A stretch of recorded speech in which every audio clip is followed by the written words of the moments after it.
ఇంకేం కావాలి?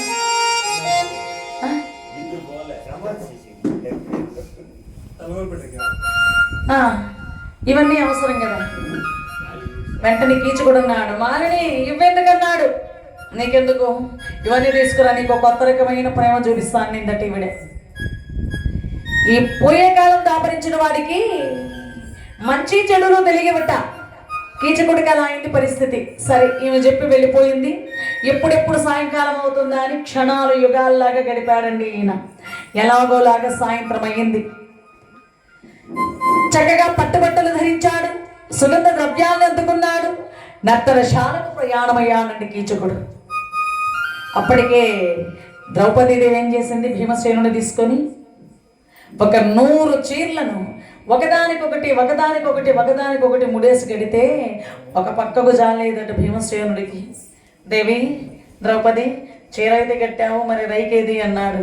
ఇంకా కుట్టేవాడు బొట్టలేదండి భూమి మీద, ఉన్నదాంతో సర్దుకుండనింది ఆ తల్లి. చీర కట్టుకున్నాడు. ఆయన చూసుకుని మురిసిపోతున్నాడు. అబ్బా, ఎంత బాగున్నానో చీరలు, ఎంత బాగున్నానో. ఆయన్నే చూసుకుని మురిసిపోతున్నాడు.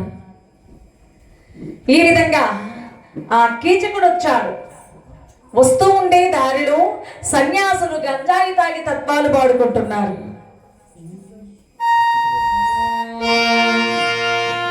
ఓరే చూడర బొమ్మలాట, ఓరే చూడర బొమ్మలాట, ఇది మాటము తప్పితే ఒకటే తన్నులాట.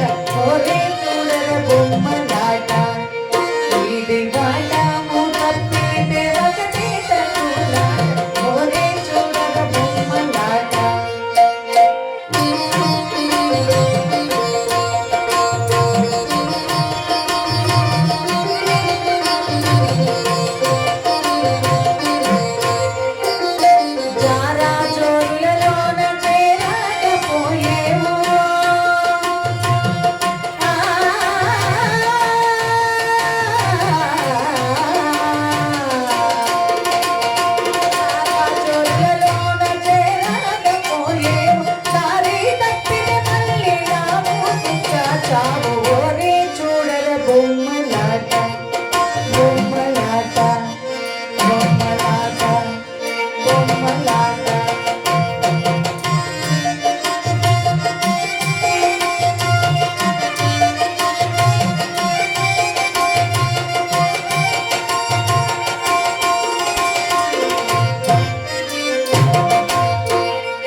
జారణ చోరులలోన చేరగబోయేవు, దారి తప్పితి మళ్ళీ రాము కుక్కా చావు.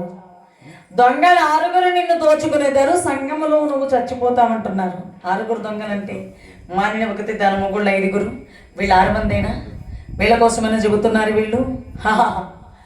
అయినా నన్ను చంపే మగాడు ఇంతవరకు ఈ భూమి మీద ఎవడు పుట్టలేదు. వేళంత అవుతుందని ఇలా ఆకాశం వైపు చూశాడట. ఇంతలో వీళ్ళు అంటున్నారు ఇక్కడ, నింగి చూచి నడువ కోరి, నింగి చూచి నడువ కోరి, నడవ భంగా పాటు చెంది పాదాలు పడియేవు. నింగి చూచి నడువ కోరి, బంగాళ రుణులను చూకొనేదారు.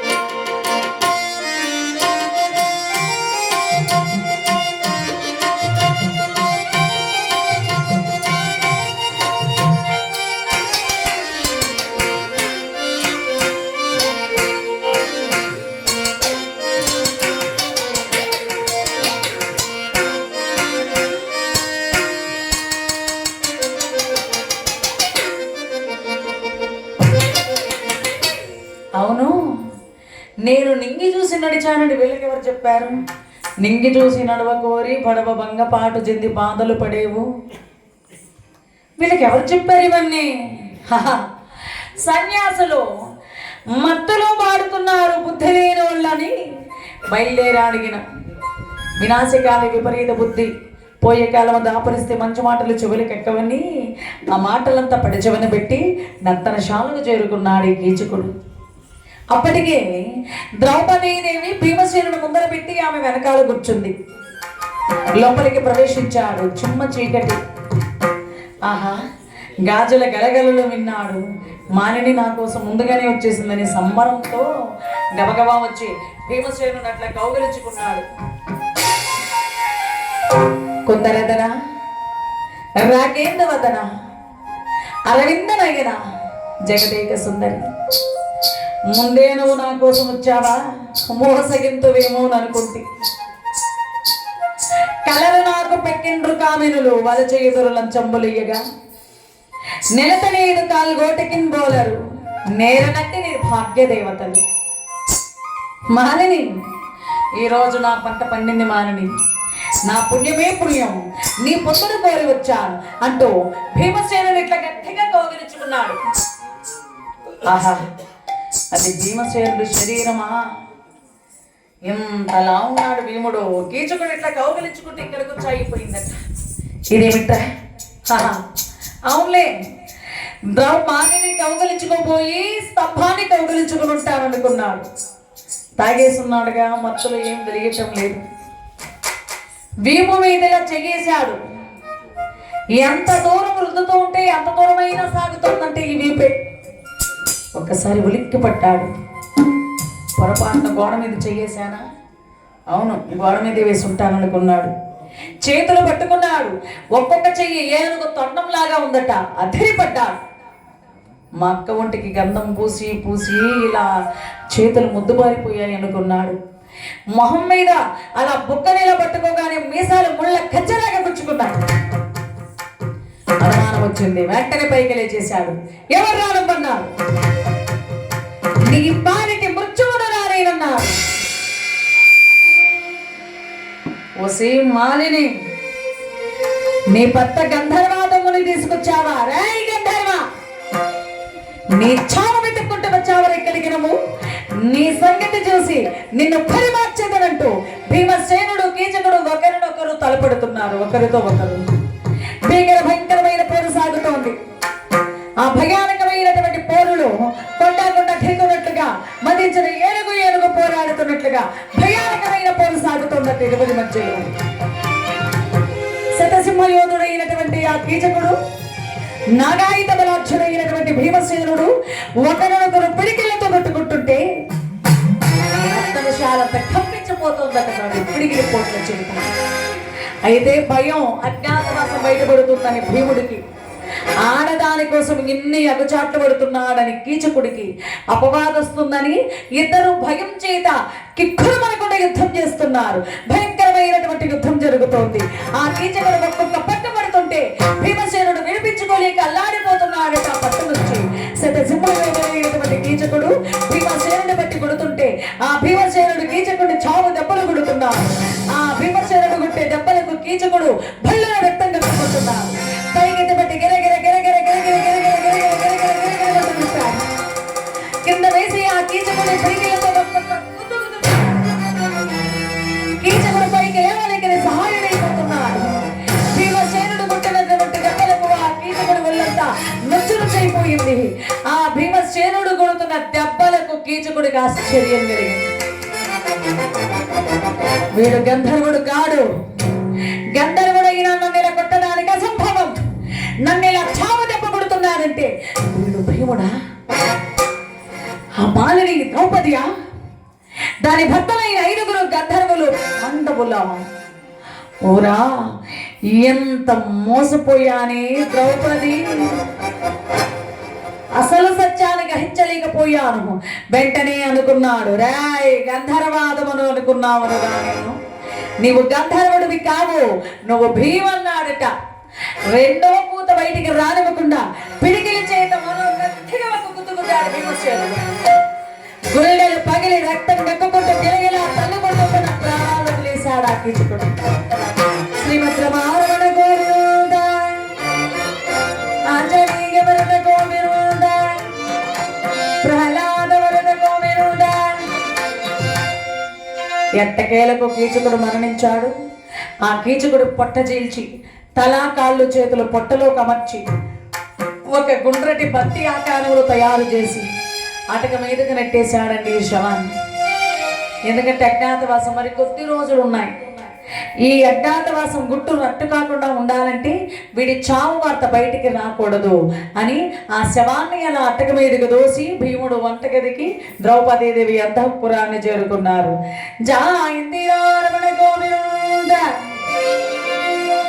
రామరెడ్డి గారి పాదపద్మములకు గోవింద ప్రహ్లాద వరద గోవింద ఏడుకొండలవాడ వెంకటరమణ గోవింద ఆపద ముక్కలవాడ అనాథ రక్షక గోవింద మట్టికాసలవాడ శ్రీ వెంకటేశ గోవింద. మరి రామరెడ్డి గారి జ్ఞాపకంగా ఈ పుణ్య కార్యక్రమం ఏర్పాటు చేయడం జరిగింది. రామరెడ్డి గారి సతీమణి అయినటువంటి గాయత్రమ్మ గారు, మరి కుమారుడైనటువంటి ఉమాపతి గారు, కోడలు సహనా గారు, కూతురు హేమలత గారు, అల్లుడు చంద్రమోహన్ గారు, వీరి కుటుంబ సభ్యుల ఆధ్వర్యంలో ఈ మహత్తరమైనటువంటి పుణ్య కార్యక్రమం జరిగింది. మరి ఆ మహానుభావుల దివ్యాత్మకు శాంతి చేకూరి మరి ఈ కార్యక్రమంలోని పుణ్యఫలం వారికి చేరి వారికి ఉత్తమగతులు ప్రాప్తించాలని ఆ పార్వతీ పరమేశ్వరులను మనసారా కోరి ప్రార్థిస్తూ మరి ఈ కథా కార్యక్రమాన్ని ఇంతవరకు శ్రద్ధాభక్తులతో విన్నటువంటి మీ అందరికీ కూడా పార్వతీ పరమేశ్వరుల దివ్యాశీస్సులు కలిగి చల్లగా ఎల్లవేళల వర్ధిల్లాల్సిందిగా కోరుకుంటూ మరి ఇంతటితో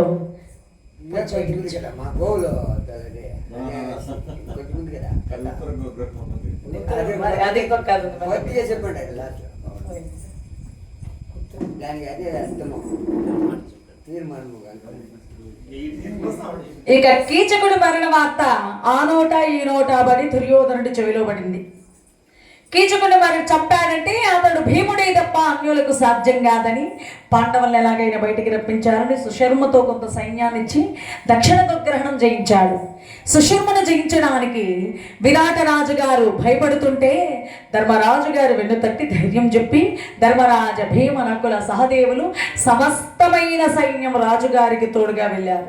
సుశర్మను జయించి విజయోత్సాహంతో అచ్చట ఉండగా దుర్యోధన దుశ్శాసన శకుని కర్ణ భీష్మ ద్రోణ కృప అశ్వత్థామాదులు మూకమ్ముడిగా అక్షోహిణి సైన్యముతో మరి ఉత్తర నగరం ఆ యొక్క మత్స్య నగరం మీద దాడి చేసి ఉత్తర గోగ్రహణాన్ని చేశారు. వీళ్ళు ఉత్తర కుమారుడు తప్ప రాజ్యంలో మగ పురుగు కూడా లేదు. ఇంకా ఉన్నదల్లా ఉత్తర కుమారుడి.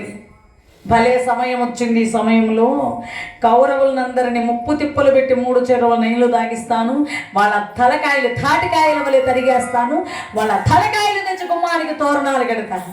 కానీ సారథి లేకుండా పోయాడు. అంటే ద్రౌపదీదేవి అన్నది, బృహన్నలైతే నీకు తగిన సారథి, బృహన్నల పేడివాన్న చూసిన వాళ్ళు నవ్విపోగలరు, కానీ ఈ సమయంలో ఇంతకు మించి వేరే మార్గం లేదని ఆ ఉత్తర కుమారుడు అర్జునుడు పేడి వేషంలో ఉన్నటువంటి అర్జునుడు వెంట పెట్టుకుని రంగానికి ప్రయాణం అయ్యాడండి. ఈయన రాజమార్గంలో మెల్లగా వెళుతుంటే ఇంతైనా పోనేమో వేగంగా అన్నాడు. వాయు వేగాన్ని పుచ్చుకుని వెళుతోంది రంగానికి యొక్క రథం.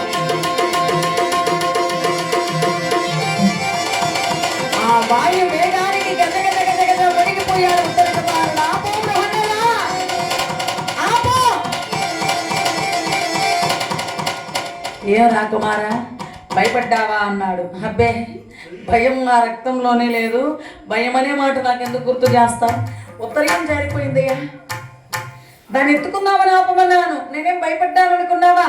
ఆగు, ఇక్కడే ఉంటే ఉత్తరం తెచ్చుకుంటాను, కాసేపు ఇక్కడే ఉండన్నాడు. నువ్వెందుకు తెచ్చుకుంటావు, నువ్వు వెళితే ఏమవుతావో నాకు తెలుసు అని మనసులో అనుకొని ఉత్తరీయం కోసం వెళితే రావడానికి 1 రోజు పడుతుంది లేదయ్యా, ఈ వాటికి ఉత్తరీయం లేకపోతే పీడా పోయారా, రణరంగానికి వెళదాం అంటూ ప్రయాణిస్తూ మా కాస్త ముందుకు వెళ్ళారు. ఆ సైన్యాన్ని చూశాడు ఉత్తర కుమారుడు. ఆపో ఆపో ఆపో అయ్యా, ఏంటయ్యా మళ్ళీ ఆ సైన్యం ఏంటో చెప్పన్నాడు.